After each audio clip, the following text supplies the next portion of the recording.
Pro-American netizens claim that China imports 8 million tons of grain every year. If foreign supplies are cut off, 700 million people would starve to death in a year. The intelligence of the current pro-American faction is truly concerning. They initially wanted to come out and discredit China.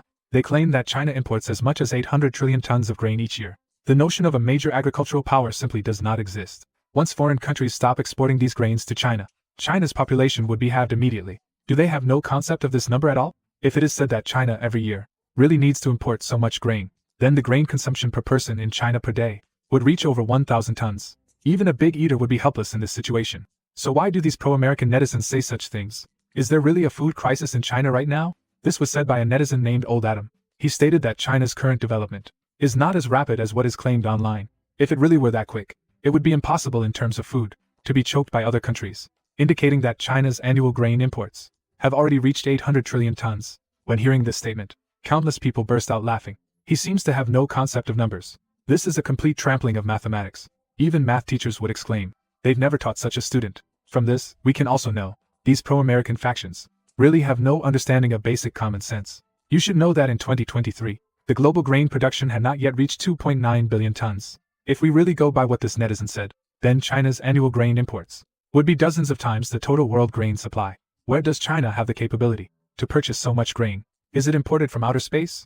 Our country does indeed import grain from other countries now, but it is absolutely impossible for it to be this exaggerated. At this point, someone must be wondering, as an agricultural powerhouse, why do we still need to import food from other countries? Looking at it now, countries around the world prioritize food security, because if there are issues with food, no matter how advanced the weapons are, they will be of no use at all. As an agricultural powerhouse, we have also faced significant problems in food production.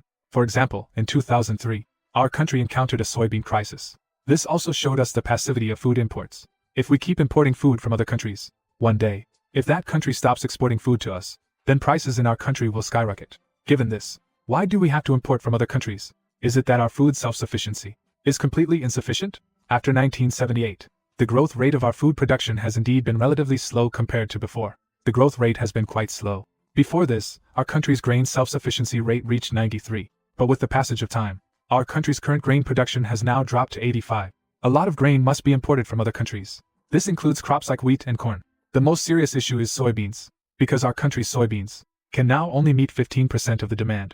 This also means that for other soybeans, we must rely on foreign markets. Our country's current arable land limit has already reached 1.8 billion acres. Given this situation, why do we have to import from other countries? This does not mean that our own grain production is low, because based on our current population, our situation is still very optimistic. The government has determined that each person can have an annual grain production of 960 pounds. Compared to other countries, our grain security is higher. Given this, why do we have to import from other countries? This is actually a very complex issue.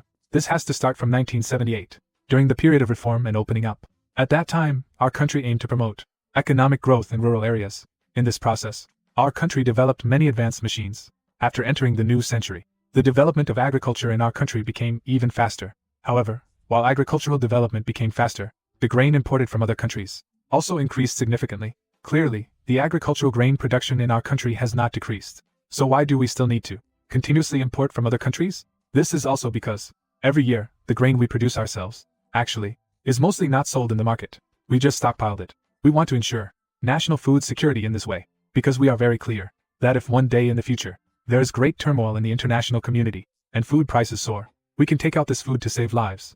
At the same time, doing this can also ensure the price stability of the food industry. There's no need to worry about food prices being too high, or the phenomenon of food prices being too low. Let's take our rice and wheat as an example. Our country does import from other countries every year, but actually our self-sufficiency rate has already reached 85%. However, we have stored most of our food. This is also to prevent potential issues. After all, in the 1940s, our country faced a major crisis because we did not stockpile food. That's why a major crisis broke out. Do you think our country is doing the right thing?